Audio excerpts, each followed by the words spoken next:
ये अभी सर रोशन रोही का केस आपके पास आया हुआ है, केस में क्या हो रहा है? देखिए, अभी आप लोग को जानकारी के लिए बता दें कि ना तो अभी कोई लड़का कोई केस किया है, ना ही लड़की कोई केस की है। आरोप प्रत्यारोप का आवेदन एक दूसरे को दिया है खिलाफ, लेकिन उस पर कोई अभी एफआईआर दर्ज नहीं हुआ है।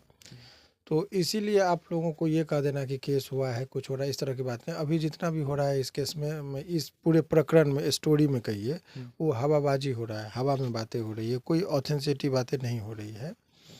अब आरोप प्रत्यारोप का दौर जारी है, लेकिन इस पूरे मूल बात को जब आप देखेंगे तो यही लगता है कि मूल बातें देखिए, लोग बढ़ा चढ़ा के बातें करें अलग मामला है।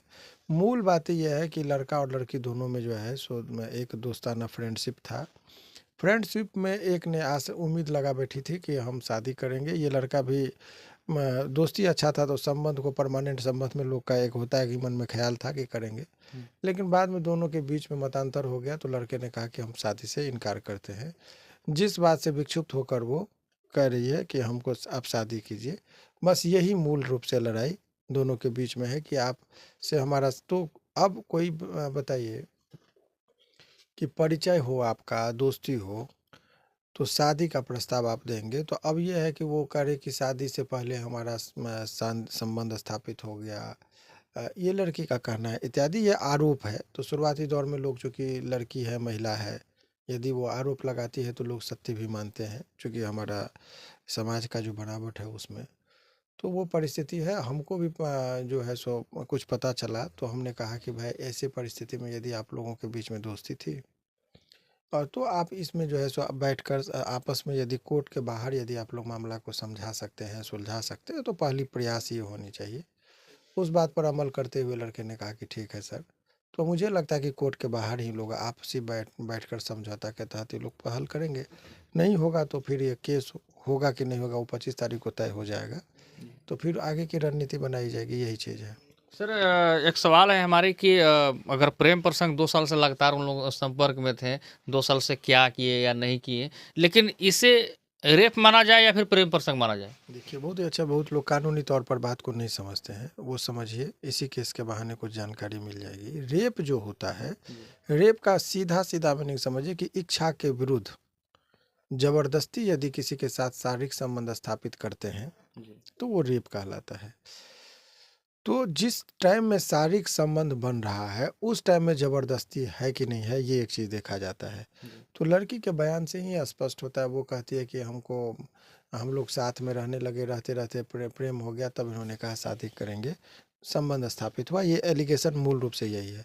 तो at the time of the commission of the crime, जिस टाइम में शारीरिक संबंध बन रहा है, क्या वो ज़बरदस्ती है?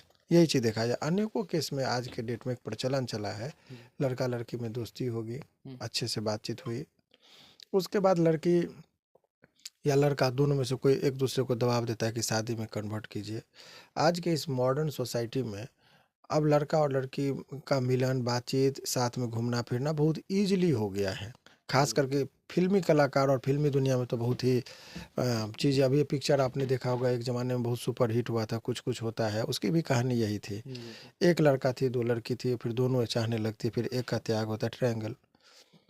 तो उसी तरीके से उसमें ये दिखाया कि दोस्ती अलग चीज़ है, और शादी का प्रस्ताव एक अलग चीज़ होता है। पत्नी के तौर पर किसी को स्वीकार करना एक अलग चीज़ होता है।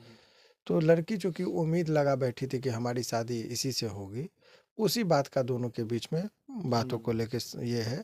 तो अब उसी दौर में वो बहुत लोग एग्जैजरेट करके बढ़ा चढ़ा करके रेप हुआ, ये हुआ। तो रेप के लिए जो इंग्रेडिएंट कानूनी तौर पर है वो चीज़, हाँ, ये बात से भी इनकार नहीं किया जा सकता है कि दोनों में परिचय था, दोस्ती थी।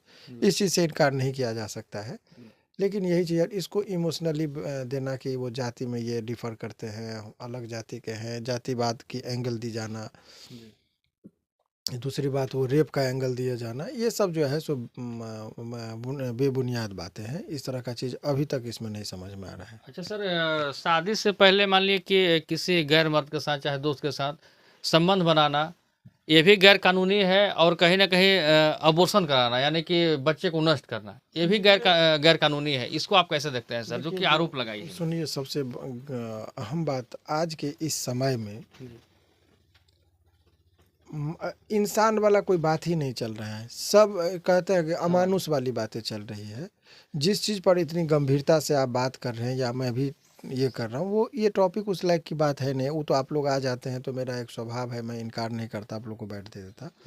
लेकिन मुझे लगता है कि इस टॉपिक को एकदम स्टॉप कर देना चाहिए। वो इसलिए कि समाज में इस सब बातों का चर्चा होना, मुझे खुद घृणा होती है कि किस टॉपिक पर बातें हो रही है। ऐसी बातें कीजिए, ज्ञान का प्रकाश हो। अब रही बात, ये अनैतिक कार्य है और अनैतिक कार्यों को ज़्यादा से ज़्यादा लोग देखते हैं आज के डेट में। अभी एक चीज़ बताइए, कौन नहीं जानता है, कहाँ है कि यदि कोई भी लड़की शादी से पहले आप क्यों शारीरिक संबंध बनाने का इजाज़त दिए? जी। आप क्यों तय कर लिए कि उससे शादी आपकी होगी? आपके माता-पिता या आपके गार्जियन थे, उनके गार्जियन से प्रस्ताव लेके जाते, दोनों के बीच में होता। तो पहले शादी से पहले ही आपने क्यों उसको ये समझा? आप गुनहगार तो इक्वल हैं, दोनों बराबर हैं। जी, बिल्कुल। तो अब एक हो गया कि जिस तरह से आप देखिएगा समाज का बनावट, आप जब जाते हैं तो खाने के लिए जब जाते हैं तो लोग कहता है बकरा का मटन दीजिए, बकरी का मटन नहीं खाता है लोग। फिर जाइएगा तो मुर्गा कटवाता है, मुर्गी नहीं कटवाता है लोग। तो एक समाज में है कि मुर्गा ही कटेगा, यानी कि मेल जो होता है लड़का, जी। उसी के खिलाफ लोगों का एक ओपिनियन बन जाता है कि यह है, जबकि दायित्व तो दोनों की सामान्य है। यदि गलत करते हैं तो आपकी दोनों की सहभागिता सेम होती है। पहले एक बात ज़रूर था, पहले जब 1860 में कानून बना, तो उस टाइम का जो दौर था, उस टाइम में ये मान्यताएं थी कि महिलाएं पढ़ी लिखी नहीं होती है, घर के दीवार के में बंद रहती है, आंगन से बाहर कदम नहीं रखती है, तो उस सबको बहला देगा, फुसला देगा, ठग लेगा। लेकिन आज के इस परिप्रेक्ष्य में आज देखते होंगे कि चांद पर भी जाती है तो महिला का उसमें योगदान होता है, नौकरी में महिला का है, हर जगह पॉलिटिकल चीज़ें से लेकर हर जगह महिला बिल भी पास हो गया। तो हर चीज़ में जब आपका इक्वालिटी के साथ आप बढ़ रहे हैं, तो कानून में भी असमानताएं जो है उसका लाभ अब उन लोगों को नहीं मिलनी चाहिए। तो अब ये कह देना कि मैं लड़की हूँ तो बेबस लड़की वो नहीं हो सकती है। बेबस लड़की वो है जो घर से बाहर कदम नहीं रखती है, लाचार है, उस पर विचार नहीं किया जा सकता है।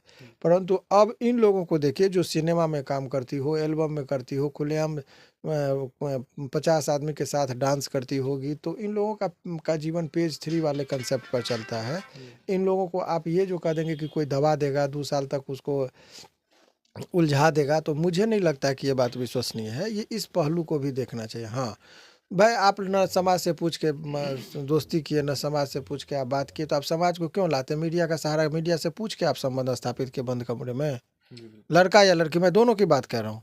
तो लड़का भी गलत है, लड़की भी गलत है। इस तरह का चीज़ों को तो लोगों को नोटिस नहीं लेना चाहिए, लेकिन सामाजिक तौर पर बहिष्कार हो जाना चाहिए लोगों का। जी, बिल्कुल। लेकिन समाज में सभी लोगों को पता नहीं कहाँ जा रहा है समाज, उस चीज़ को सभी लोगों को आनंद हो रहा है, आनंदित हो रहे हैं कि चलिए एक किस्सा सुनने को मिला, तो सुनते रहिए किस्सा। अभी तो आपको लगता है, अभी लोगों को ना तो शास्त्र पर ज़्यादा ध्यान दे रहे हैं। अभी अभिमन्यु के बारे में क्या बोला था कि गर्भावस्था में ही वो चक्रव्यूह तोड़ने का कहानी वो अपने उसकी माँ ने सुनी थी, तो बेटा उसका उसी लायक निकला। तो महिला अब गर्भवती है, पति उसका ये है, उस टाइम में किस्सा चल रहा है कि फलना की बेटी ने ये किया, किरण ने ये किया, किरण ने वो किया, रोशन रोही ने किया। तो आप सुनते रहिए किस्सा पे हानि। गर्भ में जो बच्चा पल रहा है, आने वाला नस्ल वो यही करेगा। वो चक्रव्यूह रोचने की बात चली थी, यही सब चीज़ होने का। सुनते रहिए, माहौल बनाते रहिए, व्यूअर्स पाते रहिए। आने वाले नस्ल जब आपको डसेंगे तब आपकी आंसुओं को कोई पोंछने वाला भी नहीं होगा। कहीं न कहीं सामाजिक लोगों को ठेस पहुँचाएँगे ऐसी-ऐसी बात। स्वाभाविक है ना, जब वातावरण देखिए आज से 10 साल 20 साल पहले जिस अवस्था में हम और आप एक एज के हैं, उस टाइम में हम लोग सुबह सुबह उठते थे तो मंदिर में आवाज़ आती थी, कभी राम बन के, कभी श्याम बन के श्याम चूड़ी बेचने आया। जी। कभी सुबह 5 बजे अजान की आवाज़ सुनते थे, हनुमान चालीसा का आवाज़ सुनता था लाउड स्पीकर पे। अब कौन सा गाना बन रहा है, ऐ सनम भुला न जइहे ससुराल में तो जाके। बिल्कुल। हमको डार्लिंग मौका दो, अपने बॉयफ्रेंड को धोखा दो, ये कहानी सुनने को मिलता है। तो माहौल क्या बनेगा? आप उसके लिटरेसी को जाइए, उसका साइड इफेक्ट क्या पड़ रहा है, इससे किसी को नहीं कोई चीज़ चल रहा है। सर एक किसी सवाल। को कोई फर्क नहीं पड़ रहा है कि क्या हो रहा है। तो ठीक है, जब समाज को उसी में अभी आप सुन रहे हैं, आप व्यूअर्स कौन है?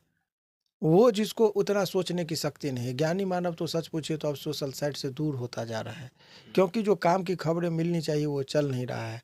अच्छे बात कीजिएगा, प्रवचन की बात कहिएगा तो कोई नहीं सुनेगा, लेकिन गलत बातों का प्रचार कीजिएगा। एक लड़का लड़की भाग गई, कॉलर पकड़ लिया हस्बैंड का, खूब चलेगा, 10 मिलियन में व्यूअर्स जाता है। सर एक तो यही सवाल है चीज़ है। सर, कानूनी सलाह मैं लेना चाहता हूँ सर कि हमेशा लड़की लड़का के बारे में अगर कुछ ही बोल दे कि अगर प्रेम प्रसंग में भी है तो बोल रहा है कि मेरे साथ ऐसा गलत कर रहा है, तो महिला विकास मंच है, बहुत सारे मंच हो गए हैं, यानी कि हमेशा लड़कियों का ही बात क्यों सुना जाता है, पुरुषों को हमेशा दबा दिया जाता इसीलिए मैंने आपको कहा कि देखिए ये कानून बना, जो अभी का वर्तमान कानून आप देख रहे हैं, वो 1860 ईस्वी में लॉर्ड माइकल थे, उनके द्वारा लिखा गया। 1860 ईस्वी की बात मैं कह रहा हूँ। तो अभी आप समझिए कि 150 साल पहले की स्थिति महिलाओं की क्या रही होगी। महिलाओं को एक वस्तु समझा जाता था, गुड्स। गुड्स का यदि आप अपभ्रंश भाषा में जाएँ तो कोई लड़का नहीं कहता माल जा रही है। माल का मतलब क्या समझिए कि एक वस्तु की तरह उसको प्रस्तुत किया जा रहा था। तो वस्तु है, जुआ में हारा जाता था। महाभारत काल में वैदिक सभ्यता में आप देखेंगे कि द्रौपदी को क्यों जुआ में हार गया, तो एक वस्तु समझा जाता था। इससे लॉर्ड माइकल अंग्रेज थे, ब्रिटिश से आए हुए थे, लॉ कमीशन के वो मेंबर थे। तो उन्होंने देखा कि हिंदुस्तान के परिप्रेक्ष्य में कि यहाँ महिलाओं का तो कोई वजूद ही नहीं, उसको वस्तु समझा जाता है। तो इसीलिए महिलाओं के संदर्भ में बोला कि महिलाएं, यदि कोई इतना ज्ञानी होगा जिसके साथ जुर्म होगा, यदि वो कह दी तो मान लीजिएगा कि सत्य था। है। लेकिन सर आजकल की महिलाएं लेकिन कुछ इसका आज के परिप्रेक्ष्य में बहुत सारी परिवर्तन हो गया है, लेकिन कानून पुराना रह गया, आदमी आधुनिक हो गए। तो आधुनिक आदमी को पुराने कानून से तौलिएगा तो एक तरफा इसी तरीके की चीज़ें, इसीलिए उसमें रिव्यू इत्यादि की चर्चाएं चल रही है। लेकिन कानून उसमें ऑस्टिन साहब थे, जो एक बहुत बड़े न्याय शास्त्री थे, उन्होंने कहा था कि क्या है उस पर बात कीजिए, क्या होना चाहिए उस पर बात मत कीजिए। तो वर्तमान कानून में है कि लड़की ने इल्ज़ाम लगा दिया तो उस पर विश्वास करना पड़ेगा, और उसी के तहत लोगों को सजा भी होती है, यही बात है।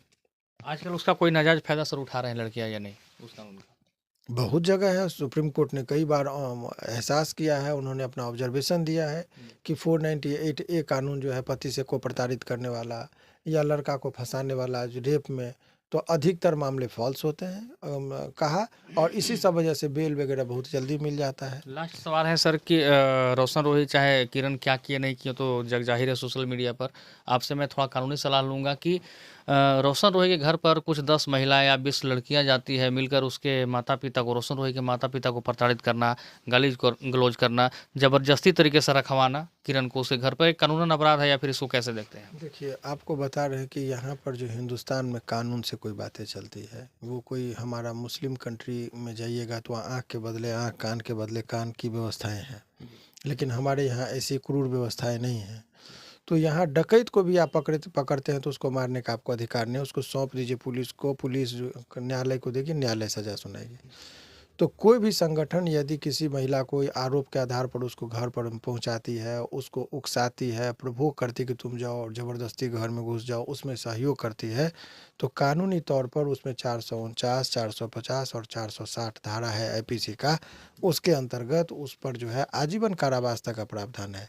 तो कोई महिलाएं यदि किसी के घर में ज़बरदस्ती घुस जा रही है, तो यदि वो व्यक्ति केस करे तो उन महिला पर भी केस होगी, जो उसको सहयोग कर रहे हैं उस पर भी केस होगी, और उसको भी सज़ा मिलेगी।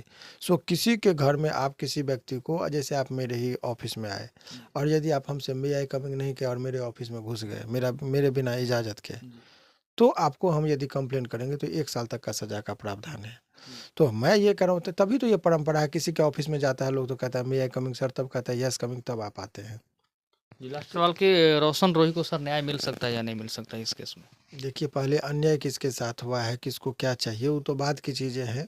वो न्याय क्यों नहीं मिलेगा? न्याय का दरवाज़ा हर आदमी के लिए है। जिसके साथ अन्याय हुआ है, वो यदि न्यायालय में जाएँगे तो देर सवेर से ही सही, कठिन से ही सही, न्याय तो आज न कल मिलता ही है, और इसीलिए जो है सो न्यायालय बना भी है, और आपको आस्था न्यायालय पर उतना रखना ही पड़ेगा, तभी देश बचेगा। बहुत बहुत धन्यवाद सर। शुक्रिया।